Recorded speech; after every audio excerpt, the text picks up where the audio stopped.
Hello दोस्तों, कैसे हो आप? उम्मीद है कि अच्छे होंगे। तो वीडियो को शुरू करते हैं बगैर टाइम वेस्ट किए हुए। कहानी है हमारी एक ऐसी रोमांचक कहानी है जिसके बारे में सुनने के बाद में आपको लालच करना छोड़ देंगे और जीवन में आगे बढ़ने के बारे में सोचेंगे। क्योंकि लालच एक सबसे बुरी चीज़ है जो एक बार किसी इंसान ने कर लिया तो बार बार करता ही रहता है। इसलिए इस कहानी को समझने की कोशिश करना। जिस प्रकार से इस कहानी का वर्णन किया गया है, ये सोचकर आपको बहुत ही अच्छा लगेगा कि कहानी क्या मज़ेदार होने वाली है। तो शुरू करूँ उससे पहले मैं एक बार आपको बताना चाहता हूँ कि अगर आप हो मेरे चैनल पे नए तो चैनल को सब्सक्राइब करना ना भूलें दोस्तों, क्योंकि हमारे आपका एक चैनल पे लाइक हमारी ज़िंदगी का सवाल बन जाता है, हमारे मनोबल को बढ़ाया जा सकता है। तो कहानी को शुरू करते हैं बगैर टाइम वेस्ट किए हुए। तो सुनिए, लालच करना बुरी बला है। समय के साथ साथ राजा कृष्णदेव राय की माता बहुत वृद्ध हो गई थी। एक बार वह बहुत बीमार पड़ गई। उन्हें लगा कि अब वह शीघ्र ही मर जाएगी। उन्हें आम से बहुत था, इसलिए जीवन में अंतिम दिनों में वे आम दान करना चाहती थी। सो उन्हें ब्राह्मणों को आमों का दान करने की इच्छा प्रकट की। वह समझती थी कि इस प्रकार दान करने से उन्हें स्वर्ग की प्राप्ति होगी। सो कुछ दिनों बाद राजा की माता की मृत्यु हो गई थी। कि माता अपनी अंतिम इच्छा की पूर्ति के लिए ही मृत्यु को प्राप्त हो गई। उनकी मृत्यु के बाद राजा ने सभी विद्वान ब्राह्मणों को बुलाया और अपनी माँ की अंतिम पूर्णिमा इच्छा के बारे में बताया। कुछ देर चुप रहने के पश्चात ब्राह्मण बोले, हे महाराज, तो बहुत ही बुरा हुआ। महाराज, अंतिम इच्छा के पूरा न होने की दशा में तो उन्हें मुक्ति ही नहीं मिलेगी सकती। वे प्रेत योनि में ही भटकती रहेगी, मतलब राक्षस योनि में ही भटकती रहेगी। महाराज, आपको उनकी आत्मा की शांति का उपाय करना चाहिए। तब राजा ने उन्हें अपनी माँ की अंतिम इच्छा की पूर्ति का उपाय पूछा। ब्राह्मण बोले, उनकी आत्मा की अंतिम शांति के लिए आपको उनकी पुण्यतिथि पर सोने के आम का दान करना पड़ेगा। अतः राजा ने माँ की पुण्यतिथि पर कुछ ब्राह्मणों को भोजन के लिए बुलाया और प्रत्येक को सोने के बने आम दान में दिए।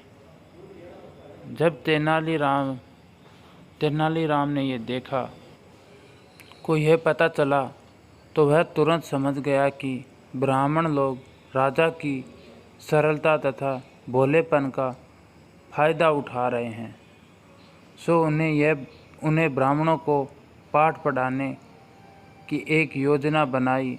अगले दिन तेनालीराम ने ब्राह्मणों को निमंत्रण पत्र भेजा। उसमें लिखा कि तेनालीराम की अपनी माता की पुण्यतिथि पर दान करना चाहता है, क्योंकि वह भी अपनी एक अधूरी इच्छा लेकर मरी थी। जब से उन्हें पता चला कि उनकी माँ की अंतिम इच्छा पूरी नहीं हुई, उन्हीं के कारण प्रत्यय योनि में भटक रही होगी।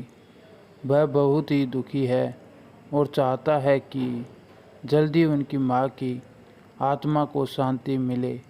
ब्राह्मणों ने सोचा कि तेनालीराम के घर में भी बहुत अधिक दान मिलेगा, क्योंकि वह शाही विद्वंसक है। सभी ब्राह्मण निश्चित दिन तेनालीराम के घर पहुंच गए। ब्राह्मणों को स्वादिष्ट भोजन परोसा गया। भोजन करने के पश्चात सभी दान मिलने की प्रतीक्षा करने लगे। तभी उन्हें देखा कि तेनालीराम लोहे की सलाखों को आग में गर्म कर रहा था। पूछने पर तेनालीराम ने बोला, मेरी माँ फोड़ों में दर्द से परेशान थी। मृत्यु के समय उन्हें बहुत तेज दर्द हो रहा था। इससे पहले कि मैं गर्म सलाखों से उनकी सिखाई करता, वह मर चुकी थी। अब उनकी आत्मा की शांति के लिए मुझे आपके साथ वैसा ही करना पड़ेगा जैसे कि उन्हें की अंतिम इच्छा थी वह सुनकर ब्राह्मण बौखला गए और वे वहाँ से तुरंत चलने जाने का थे। वे गुस्से में तेनालीराम से बोले कि हमें गर्म सलाखों से दागने पर तुम्हारी माँ की आत्मा को शांति मिलेगी। उन्हें महाशय मैं झूठ नहीं बोल रहा हूँ। यदि सोने के आम दान में देने से महाराज की माँ की आत्मा को स्वर्ग में शांति मिल सकती है तो मैं अपनी माँ की अंतिम इच्छा क्यों नहीं पूरी कर सकता। यह सुनते ही सभी ब्राह्मण समझ गए कि तेनालीराम क्या कहना चाहता है। वह बोले, तेनालीराम हमें क्षमा करो, हम वे सोने के आम तुम्हें दे देते हैं, बस हमें जाने दो। तेनालीराम ने सोने के आम लेकर ब्राह्मणों को जाने दिया। एक लालची ब्राह्मण ने सारे बात राजा को जाकर बता दी। यह सुनकर राजा क्रोधित हो गया और उन्होंने तेनालीराम को बुलाया और वे बोले तेनालीराम यदि तुम्हें सोने के आम चाहिए थे तो मुझसे मांग लेते। तुम इतनी लालची कैसे हो गए कि तुमने ब्राह्मणों से सोने के आम लिए। राजा ने लालची नहीं हूँ, अपितु मैं तो उनकी लालच की प्रतिक्रिया को रोक रहा था। यदि वे आपकी माँ की पुण्यतिथि पर सोने के आम ग्रहण कर सकते हैं तो मेरी माँ की पुण्यतिथि पर लोहे की गर्म सलाखें क्यों नहीं झेल सकते।